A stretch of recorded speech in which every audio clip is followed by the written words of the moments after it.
It's KPHT 95.5, Pueblo's greatest hits on a Friends Friday. Nick Donovan here. My friend in today, Gregory Howell. How are you, sir? I'm doing really well. It's a beautiful sunny morning, so I'm enjoying this, starting my day with you. Well, there you go, man. You need to get out more. I'm going to tell you that right now.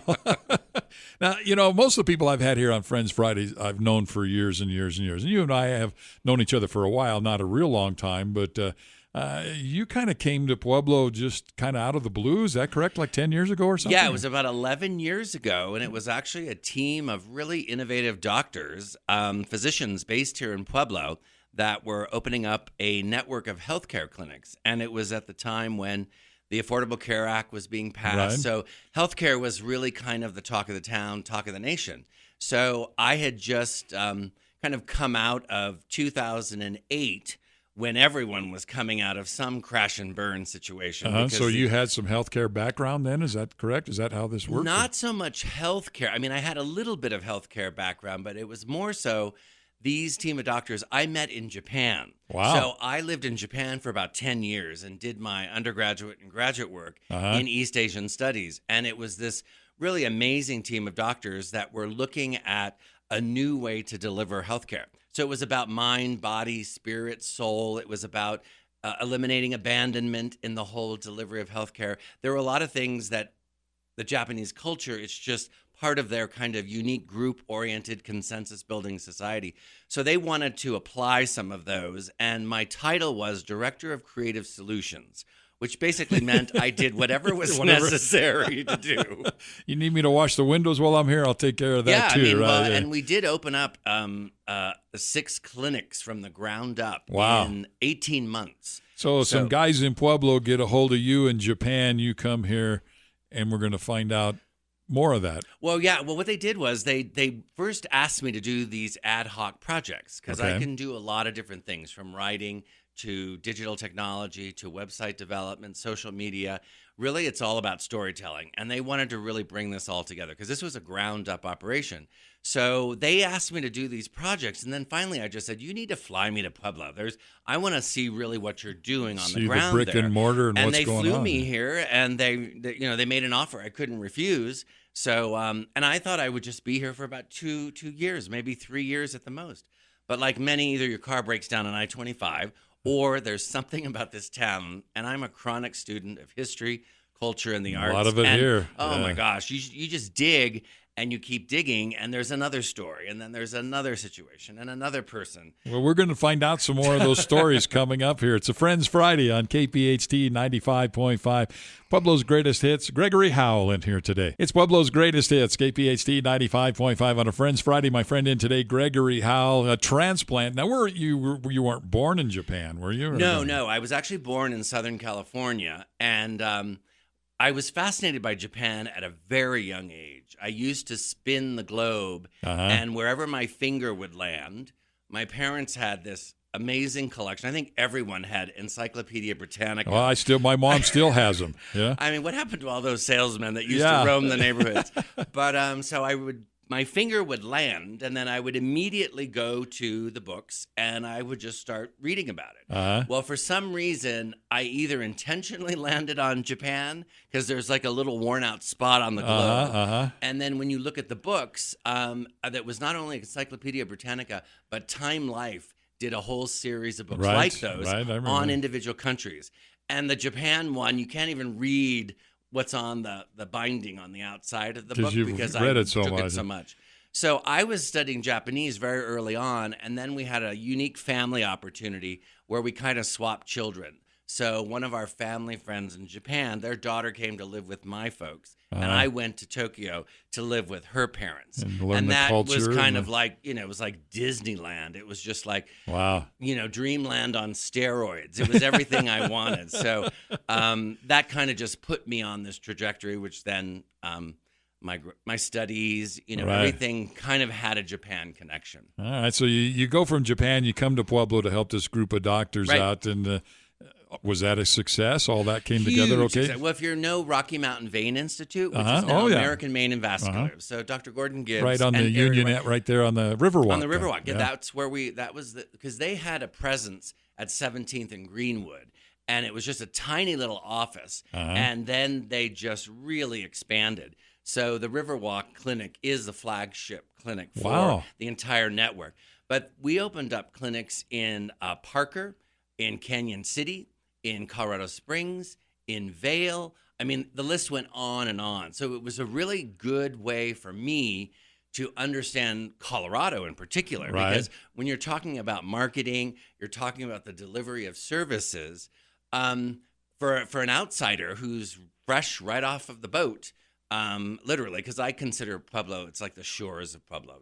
Historically, people have all arrived here from some... Absolutely, back in the steel mill days and all that stuff. Exactly. So for me, it was just fascinating because, we'd look at the Parker Clinic, which, of course, you're dealing with a very affluent community. Right. So in terms of where they get their information, what technology do they use, where do they, do you do it via TV, radio, newsprint, all of that. And Vail, of course, is very different. Sure. Canyon City is very different. Pueblo, what I found fascinating was, and even to this day, is that radio and print news are still so powerful. Right. And a lot of communities have really kind of moved away from some of those platforms. But Pueblo, it's fascinating. I mean, I just love seeing that diversity within a relatively small area in the state. And I think part of that reason is you got multi-generational families that live here, and that's just how it's always been, and it works.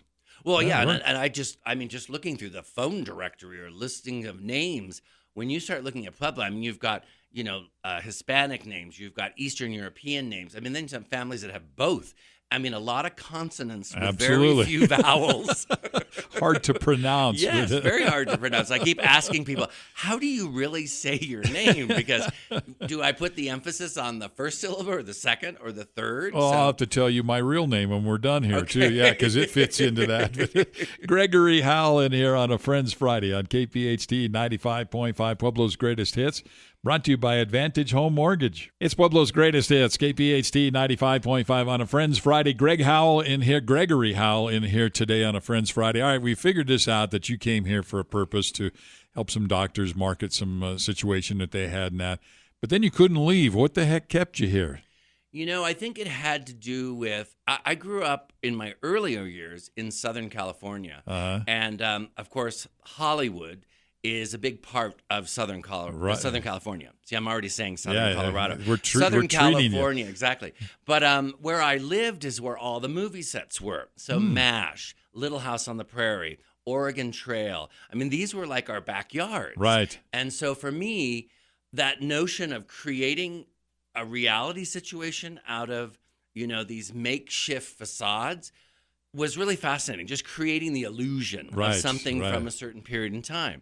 So when I got to Pueblo, the first week, our offices were at 5th and Main in the historic federal building, the post office building. Mm-hmm. And selfishly, we had the entire 3rd floor, which was the federal room, with those huge chandeliers. What an awesome it was building. amazing. Yeah. And then I lived in the historic Tut building, which was at 1st and Main, across from Legacy Bank, the Flatiron building.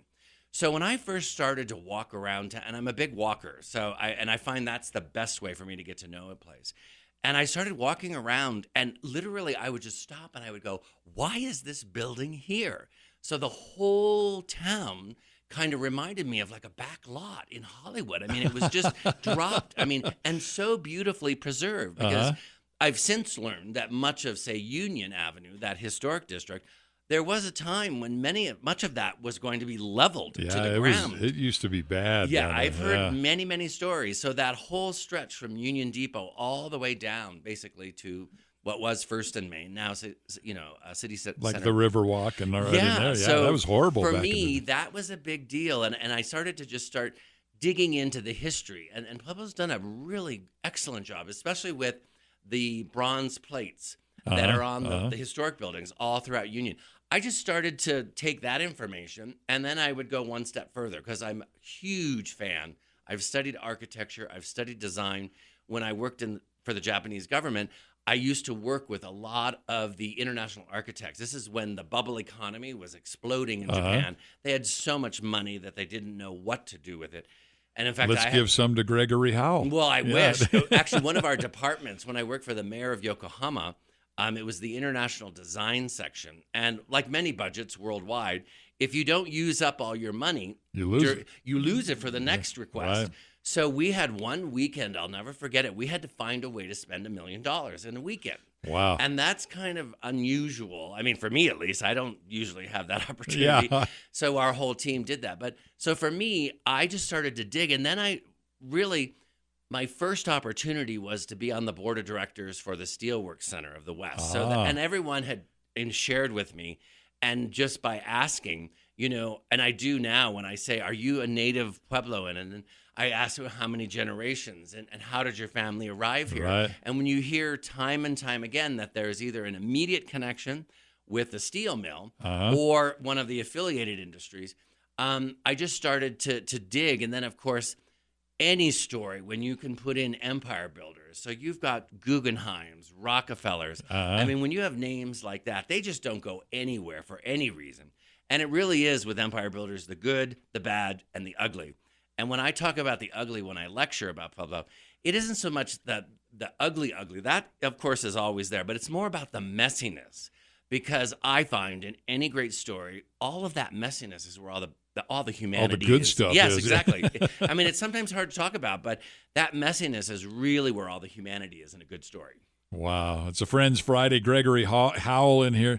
Man, I'm going to mess up your name over and over and That's over. okay. Gregory Howell in Bill, here today. Betty, Jim, I'll answer to it. It's a Friends Friday brought to you by Advantage Home Mortgage. Faster, easier, cheaper. It's Pueblo's greatest hits, KPHT 95.5 on a Friends Friday. My friend in here today, Gregory Howell. We're talking about how he ended up here. Kind of a fluke that he came here, been here for 11 years now, and I guess you would call Pueblo home now, right? I feel like I'm an adopted son, and I think when you really do dig into, and this is probably not uniquely Pueblo, I think any town where you arrive as kind of a new arrival. Right, it's hard to break in. It's hard to break in, and also you really have to do some of the hard work. You really do have to. One of the lessons that I learned growing up and living in Japan is listening. And, sometimes we don't take enough time to listen. I'm just as guilty of it too. I can talk on and on and on if you haven't figured that out. I'm gathering that a little bit. I love to lecture. I love to have discussions, and I do like to have the hard conversations. It's something that I've learned here in Pueblo. There's a lot of people who really have rolled up their sleeves, and that too is something that I've learned. There's this amazing kind of spirit, and it's very much aligned with Pueblo pride. But this notion of just rolling up your sleeves, this kind of blue-collar DIY, we can take care of this, we can do this, I can do this kind of attitude really is emblematic of this extraordinary resilience. And much of this resilience I learned when I was helping the team from Rocky Mountain PBS develop the Great Pueblo Flood documentary that was aired last year at the 100th anniversary. And if you think about it, and it was well documented in the video, this notion of what transpired just over a short period of time from, 1917, we had the World War I, 1918, we had the pandemic. And then, of course, 1921, we had the flood. 1922, the Opera House burns down. And then, of course, 1929, you've got the Great Depression. And then after that, you've got the Dust Bowl. I mean, if you think about that period of time, and I think Lucille Corsentino said it best in one of the quotes, because I've always wondered about it. But, if you came to Pueblo for opportunity and you were just, you could have been from anywhere, because there were, in the steel mill alone, there were 40 languages being spoken. And in the early 1900s, there were 26 daily foreign language newspapers in Pueblo. Wow. That doesn't happen in the real world. No. But it happened in Pueblo. So if you have that kind of diversity, you're most likely going to pick yourself up and do it again, because that's just what opportunity does for individuals. So if you were given this slate of, kind of events, there might be some people that would leave. And in fact, many towns, we've talked about this a lot, many towns would probably have shuttered after a lot of those, especially the flood. But there was just this notion of rebuilding. And rebuilding is something that I think says a lot about a community. And so this resiliency, this kind of notion of just being able to be self-sustaining, whether it's your immediate family unit or it's your work unit or it's your church or your school, So for me, that has been a really big part of just